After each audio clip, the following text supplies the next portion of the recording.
So what is my number one priority for each of the nations going into this autumn? And I thought you were going to score. Ask a better question, you get a better answer. Hi guys, welcome back. So this is just purely a personal view here. I'm taking my number one priority for each of these nations I'm talking about today, which is England, Ireland, France, Scotland, Wales, Argentina, Australia, New Zealand and South Africa. Those are the fixtures up on the side that they are facing this autumn. When I say autumn, I mean Northern Hemisphere autumn, of course. And I've picked my top priority that I want to see from them moving forward as they develop towards the World Cup. And I'd love to know what you guys want to see from them. So yeah, this is just my take on it, having watched them over the last couple of years. Let's start with England. Now, as I mentioned before, as I mentioned in the last video, I think player development is still their number one priority. I think England are a little way behind some of the other nations for sure, particularly in that backline that I mentioned. So what I want to see, I'm looking at individual performances, obviously how they integrate into the team as well, but really I want to see some more backs come to the fore. I want to see the young scrum halves really put up the performances that take over from Ben Youngs or maybe Danny Kerr. No, Van Poort, Philippe Mitchell and Quirk are the three I want to get involved, and I want to see them perform so well that they are the number one, and Jones doesn't feel he has to have one of the older there guys watching over them. Fly half, I want to see Farrell actually play at fly half. I want to see Marcus Smith get more game time and have some really solid games. We know he can do the flash stuff, but the tactical stuff, the tackling, that's what I want to see from him. In the centres, they need to settle on a combo. Can they get Tuolangi playing? Do we get Anianu at 12? Who's going to play 13? Marchant, Northmore, Slade. There's quite a few other 13s out there. Lawrence for Bath is starting to tear it up again, which is great to see. There's a bun fight on the wing. May's just starting to come back. Freeman, Murley, Hassel-Collins, Arundel. We've got to get a backline in place. We've got to know our best players, get them game time. That's my priority for England. And they've got, I like their fixtures. They've got Argentina, Japan, which are tough but winnable. And then the two big boys at the end, New Zealand and South Africa. So, they've got plenty of time to build up into it and to try lots of players to establish that back line. Okay, on to Ireland. They play South Africa first up, Fiji and Australia. They don't need to play New Zealand again because they've had enough of them in the summer. It's a nice fixture list. I like it. And to be honest, they could do with a World Cup right now. If these were their warm-ups for the World Cup, that would be fine. So they're in a great position. And really all I can say for their priority for me is to keep on winning. I mean, they don't have to win absolutely everything, but certainly a clean sweep would be amazing. At least two of these as a win to keep that momentum going.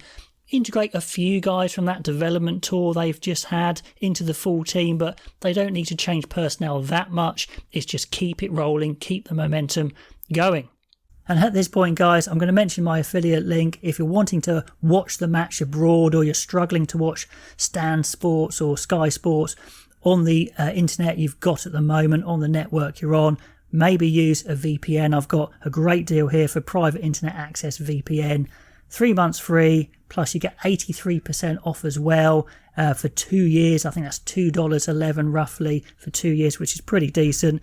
30-day money-back guarantee, all that sort of thing. Encrypted IP address, all the security a VPN can give you. If you want to give it a go, I've seen some of you have tried it already, which is fantastic. Use the link below to click on that. So go through that link. It is an affiliate link, but you will get that deal. So yeah, go for that if you want to try a VPN. On to France. They start with South Africa as well, then Australia, then Japan. So, a nice little fixture list there. And they've kind of kept their heads down recently, a low profile in their summer little tour to Japan.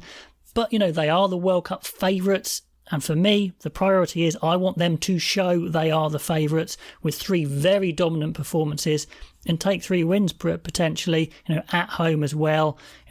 Have they regressed? Have that easier summer? Has that actually held them back, or has it freshened them up?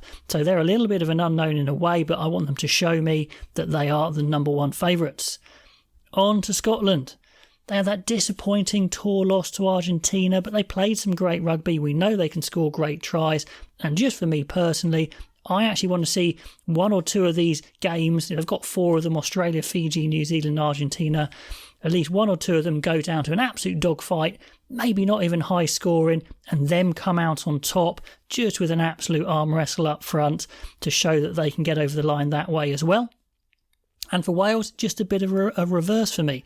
And purely personally, when we saw Gatland go, we saw PVAC come in, we thought Wales would expand a bit more, and it didn't work. And they've gone back, to a basic game where they can grind, they can be really good in the set piece, they can stay mentally strong. So I know they can do that, but I think to take the next step, they need to score some, absolute worldies like Scotland, really get the likes of Lewis Rees-Zammit in some clear space and really let him go, because he is a phenomenal athlete. They've got New Zealand first up, so a tough start, then Argentina, Georgia and Australia. But I want to see a little bit more all-court excitement from them. Maybe it's a little bit selfish of me because I want to see some excitement there. But if they're going to go to the next level, i.e. get to a World Cup final, which they've been close to before, I think their attacking game just needs to go up a notch. On to Argentina. And in the Rugby Championship, we saw a couple of fantastic performances against Australia and particularly New Zealand away, but they just couldn't keep that consistency of quality, and they dipped quite badly and then rose high and dipped quite badly. Away from home is really tough, and they're going to be away from home in the World Cup. So all I want to see is 3 consistent performances, high level, decent level, but all about the same, whether they win or lose. Not so concerned for me. I just want to see that consistency rather than the massive highs and lows. And then on to Australia.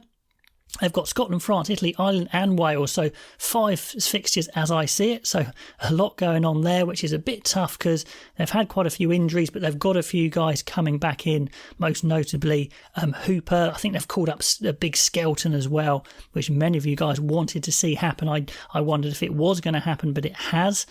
So that will certainly help them considering they've been a bit hit injury-wise. And over the Rugby Championship, they've fallen to this crazy low ranking, world ranking of 9th, which for them, it to me is crazy because Australia have always been a powerhouse in world rugby, one of the top 3 at least when I was younger, and for them to be 9th, that hurts. And maybe for us who we're not Australian fans, potentially if some of us aren't the players, aren't the fans, we don't feel that hit in pride, but certainly for players and fans, pride is definitely a big thing, and being 9th hurts.